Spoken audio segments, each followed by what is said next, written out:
more than 2,500 years, Iran was ruled by kings. Empires rose and fell across its land, from the ancient Achaemenids of Cyrus the Great to the modern monarchy of the Pahlavi dynasty. But in the winter of 1979, history took a dramatic turn. In January 1979, Iran's last monarch, Mohammad Reza Pahlavi, the Shah of Iran, left the country. His departure marked the end of a monarchy that had ruled Iran for decades. For months before his exit, protests had swept across the nation. Millions of Iranians had taken to the streets. Workers went on strike, oil production slowed, and government control began to collapse. The country was in turmoil. Just 2 weeks after the Shah left, a man who had spent years in exile returned home. Ruhollah Khomeini, a powerful religious cleric who had long opposed the Shah's rule, arrived in Tehran on February 1, 1979. As his plane landed, millions of people flooded the streets to welcome him. It was one of the largest public receptions in modern history. Within days, the monarchy collapsed. Iran's political system was completely transformed. In April 1979, the country held a national referendum asking citizens whether Iran should become an Islamic Republic. According to official results, more than 98% voted in favor. The result ended centuries of monarchical rule and created a new political system unlike any other in the world.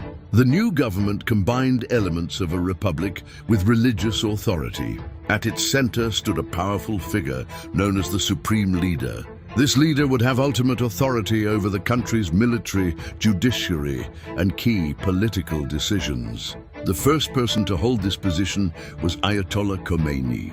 The revolution promised independence, social justice, and an end to foreign influence.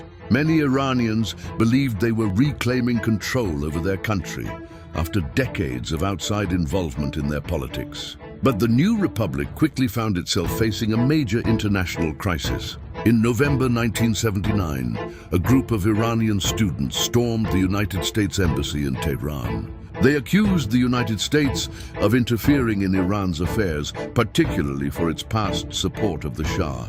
The students took dozens of American diplomats hostage. The crisis shocked the world. For 444 days, the hostages remained in captivity. The event destroyed diplomatic relations between Iran and the United States and triggered international condemnation. Economic sanctions soon followed. Iran suddenly found itself isolated from much of the Western world. Yet an even greater challenge was approaching.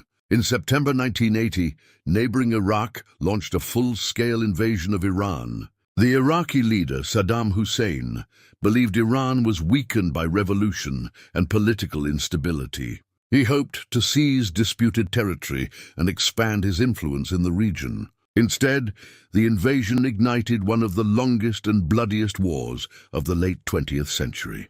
The war quickly turned into a brutal stalemate. Iranian and Iraqi forces fought across trenches and devastated cities along the border.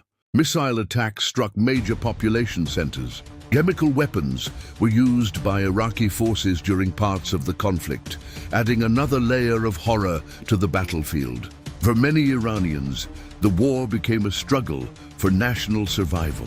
Hundreds of thousands of soldiers were mobilized. Young volunteers joined the front lines, often motivated by religious and patriotic fervor. The conflict dragged on for 8 exhausting years. By the late 1980s, both countries were devastated. Hundreds of thousands of people had been killed, and large parts of the border region were destroyed. Finally, in 1988, Iran agreed to a United Nations brokered ceasefire. Ayatollah Khomeini famously described accepting the ceasefire as drinking from a poisoned chalice. The war ended without a clear victor, but the cost had been immense. The Islamic Republic, however, had survived its first major test. Only a year later, in 1989, Iran faced another historic moment. Ayatollah Khomeini died after leading the country for a decade. His funeral became one of the largest public gatherings in history as millions of mourners filled the streets. Following his death, Iran's political system needed a new leader. The position of supreme leader passed to Ali Khamenei, a cleric who had previously served as Iran's president. Khomeini would become the second supreme leader of the Islamic Republic, a position he continues to hold decades later. During the years that followed, Iran's political structure became increasingly defined by powerful institutions. Among the most influential was the Islamic Revolutionary Guard Corps, often called the IRGC. Originally formed to protect the revolution, the organization grew into a major military and political force within the country. In 2015, Iran reached a historic agreement with several world powers, including the United States, Britain, France, Germany, Russia, and China. The agreement was known as the Joint Comprehensive Plan of Action. Under the deal, Iran agreed to limit aspects of its nuclear program and allow international inspections. In exchange, many economic sanctions were lifted. For a short time, the agreement eased tensions between Iran and the international community.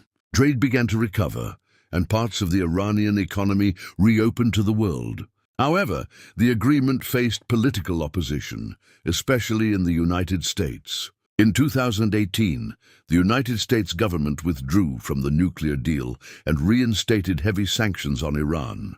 The decision caused major economic consequences. Iran's currency lost significant value, inflation rose sharply, and economic conditions became increasingly difficult for many citizens.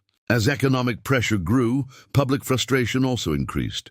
Protests erupted periodically across the country over rising prices, unemployment, and political restrictions. Today, more than 40 years after the Islamic Republic was established, Iran remains a country of enormous complexity. The revolution of 1979 ended centuries of monarchy and created a new political system built on religious authority.